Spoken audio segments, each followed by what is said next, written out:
Bago po natin mabubuo yung salitang true love, ito po ay nangangailangan ng open mind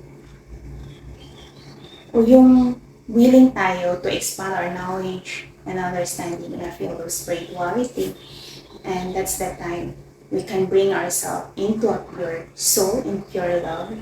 Dahil as a human, meron po tayong physical body and soul na kailangan po siya mag-unite as one and to balance. But bago natin yun maging successful, the unity of human body and human soul into a pure love, there is some certain knowledge na kailangan natin maintindihan to expand it.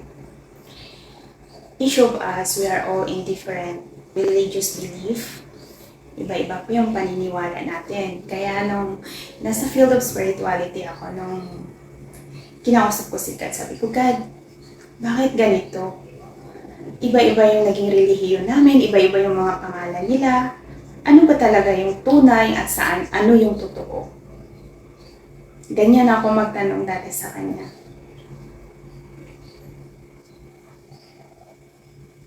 But, yung iba kasi, di natin naiiwasan na may mga tao talaga na minsan nagtatalo sila.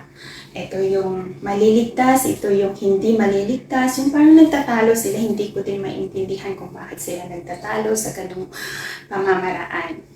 Pero, ang kaligtasan po ng isang individual na tao, pagdating yung tamang panahon, ay hindi po napabatay sa kung ano ang relihiyon niya.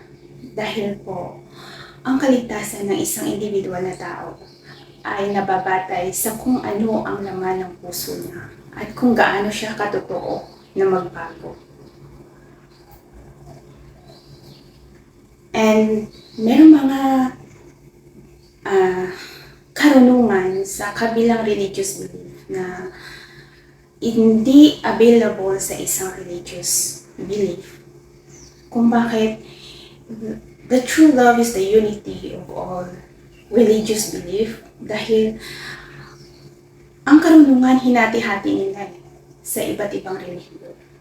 At kung sino man po ang nagpasimuno nito lahat, they are all brother and sister na alam nila darating ang araw na it will unite as one in the name of love.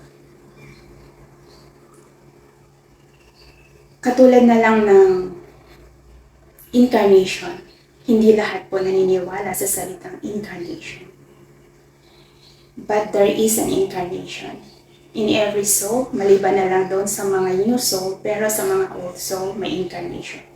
If you don't believe me, you are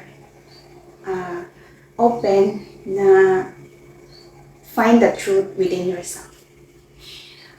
Magbibigay sa mga card reader, they are the individual person na kaya nilang mag-receive ng intuitive knowledge and through card, kaya nila i-read yung energy.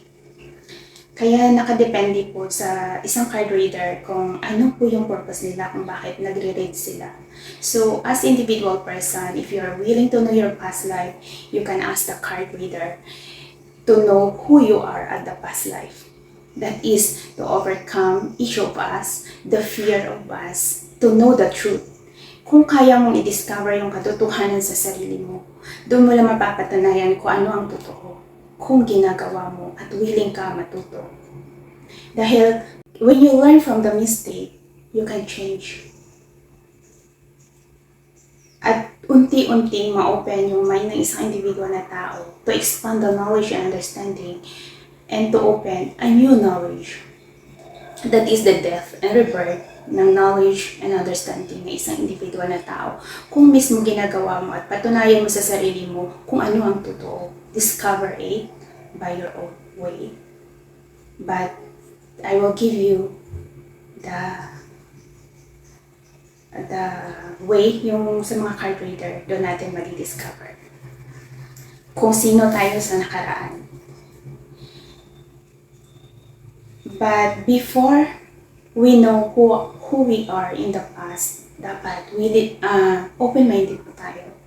Kung magiging sino man tayo sa nakaraan, sana hindi po tayo apektado sa present time natin.